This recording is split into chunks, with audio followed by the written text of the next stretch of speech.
Hey there everyone, my name is Ian, and this is my 2021 Subaru Ascent that I am hoping to convert into an overlanding beast that can seat and sleep 5.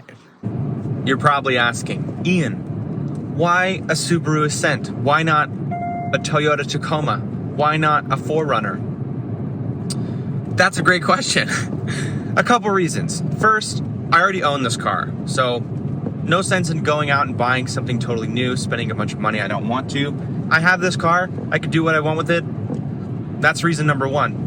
The second reason is our family's had this car since 2021, and we really, really love it. There's something about it that's just absolutely made for road trips. Like, it is the perfect road trip car. It's super comfortable. The ride quality is really, really comfortable. The engine is like just a little putter, and it's got just enough juice to get you out onto the highway and up to speed quickly, and not too much power that you're not fuel efficient. So it's just like right in the sweet spot there. Other little things I love, like the gearing in this car is really smart. Like at 80 miles an hour, 90, even 90 miles an hour, I'm keeping low RPMs, keeping high fuel efficiency. It's just, I just love it. It just has these little touch points that are really nice. And I'm coming from a 2015 Forester. I'm a little biased towards Subaru, I'll admit that. But this is an awesome car for what it is. It's totally stock. It's an incredible car. All-wheel drive, Subaru's symmetrical all-wheel drive. You can't beat it. Like, it's just so good. So when I was thinking about building something that's slightly off-road capable, Subaru is a great platform to look at. And the last thing is, it would just be fun, right? Like, I haven't seen very many Subaru Ascents that have been transformed into overlanding or off-road capable vehicles, let alone one that's designed to be able to sleep 5 people. Okay, so here's my plan. I'm gonna drive over to JBM Off-Road in Corona next week.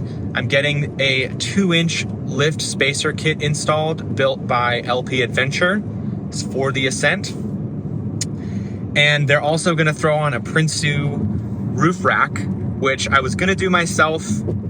All of this stuff I could do myself, except for mounting the tires and getting them balanced and all that.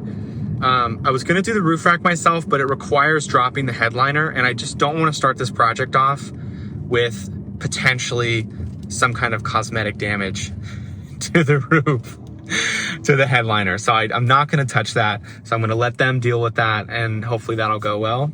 For wheels and tires, I went with the Method Racing 502s that are 18 inches to match the original spec of the car. And then I'm wrapping those in none other than KO2s from BF Goodrich, and those are a 265 60R18. I've taken out the second row captain seats, and I'm building a platform floor, new subfloor, that'll be made out of birch, held down with some 80/20 aluminum extrusion. And then I've got a spot for a fridge. I've got the Dometic CFX 25. And then I'm gonna figure out a sleeping scenario where I can hang a cot, either from the grab handles or maybe mounted on the headrest.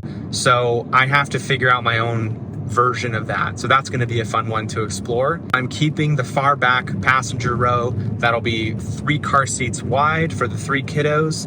And then behind there, I'm gonna build a small cabinet system and a battery. For batteries, I've chosen the Goal Zero Yeti 1500X, and I'm gonna get the vehicle integration kit so it can run off the battery or the alternator and charge that puppy in the back, and that'll run the fridge. And then up top, I have a Go Fast Camper RTT that I'm very excited about. That'll be on top of the Prinsu. I have the Yakima Road Shower and the Alucab Shower Cube. That's my plan thus far. We'll see how it goes. There's a bit of DIY, a bit of getting the bougie stuff, and I'm here for all of it. So at the end of the day, it's a whole lot cheaper than going out and spending $200,000 on a Sprinter van that's going to depreciate the minute you drive it off the lot.